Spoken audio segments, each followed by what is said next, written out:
First మరి 'ధమాకా' సినిమాకి మళ్ళీ వచ్చేస్తే, so first song 'Jinthaak Jinthaak.' అవును. సో దాని వెనకాల ఒక చిన్నది మాకు తెలిసింది మిస్టరీ. సో చెప్పు. ఫస్ట్ దానికి రీమేక్ ఒకటి పెడదాం. రీమేక్ సాంగ్ వాడుకుందాం. సో దాన్నైతే మనం ప్లాన్ చేద్దాం అన్నట్టు డైరెక్టర్ గారు అండ్ రైటర్ గారు అనుకున్నారని తెలుసు. ఆ! సో చెప్పండి. ఒకవేళ రీమేక్ సాంగ్ పెడితే ఎలాంటి రీమేక్ సాంగ్ మీరు యూజ్ చేద్దాం అనుకున్నారు? మన 'మాస్ మహారాజా రవితేజ' గారికి. I am not interested remix, రీమేక్‌లు. Okay. I am not interested. నేను అసలు ఇష్టం లేదు నాకు. ఓకే. నాకు ప్రపోజల్ వచ్చింది.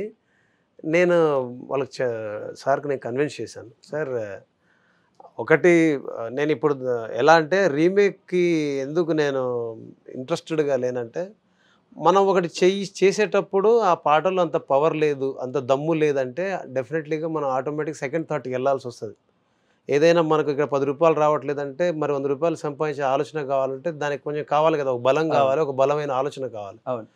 అలాగా నేనేమన్నానంటే, మీరు డిసప్పాయింట్ అవ్వకుండా, వినే ప్రజలు కూడా డిసప్పాయింట్ అవ్వకుండా, నేను చేసి ఇస్తాను. దాని తర్వాత మనం ప్లాన్ చేద్దాం. ఓకే. సో, 100% నేను రైటర్ గారిని, డైరెక్టర్ గారిని వాళ్ళందరినీ నేను ఒప్పించడం జరిగింది. ఒప్పించి, ఆ తర్వాత నేను పాట మొదలుపెట్టా. పాట మొదలుపెట్టి నేను ఒకరోజు వెళ్తా ఉన్న కార్‌లో ఒక 100, 200 కిలోమీటర్స్ వెళ్ళిపోయాను. ఓకే. వెళ్ళిపోయాక అక్కడి నుంచి కాల్ చేశాను డైరెక్టర్ గారికి. కాల్ చేసి, "సార్ ఒకసారి వినండి." "ఆ! ఏంటి బీమ్స్" అంటే, "షూట్‌లో ఉన్నాను." "లేదు సార్ ఇది చాలా ఇంపార్టెంట్. నాకు 2 నిమిషాలు." "ఓకే డన్" అన్నా నేను. వినంగానే ఇది ఫిక్స్ భీమ్స్, ఇందులో మార్పులు, చేర్పులు కూడా ఏం లేవు.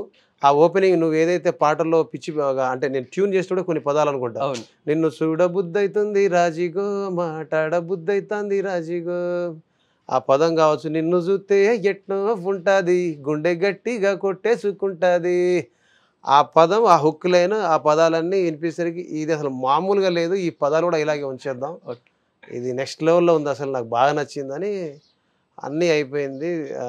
అప్పుడు ఆ ఆనందంలో వస్తానే చరణాలు చేసుకుంటూ వచ్చేసా. ఓకే. వచ్చాక మళ్ళీ సిట్టింగ్ ఇక్కడ ఏసాం. ఓకే. ఏసినప్పుడు కూర్చుంటే హుక్ లైన్ దగ్గర కొన్ని మార్పులు కావాలంటే ఆ మార్పులు చేసి, అప్పుడు కాసర్ల శ్యామ్ గారిని రంగంలో దింపాం. మనోడు రాస్తే, "నువ్వు తిప్పుతూ ఉండరా మీసాలు, నే తప్పుతూ ఉంటా మాసాలు. అవును. అయితే అయితే నిద్దర్లు మానేసి తెల్లార్లు, ఇంకా చెద్దర్లో చేద్దామే తిరణాలు" అని మనోడు అలాంటి ఒక ఓకే. అద్భుతమైన పదాలతోటి ఈ పాటని, దాని దశని, దిశని మొత్తం మార్చేశాడు. ఓకే. అసలు పాట రూపురేఖలే మార్చేశాడు.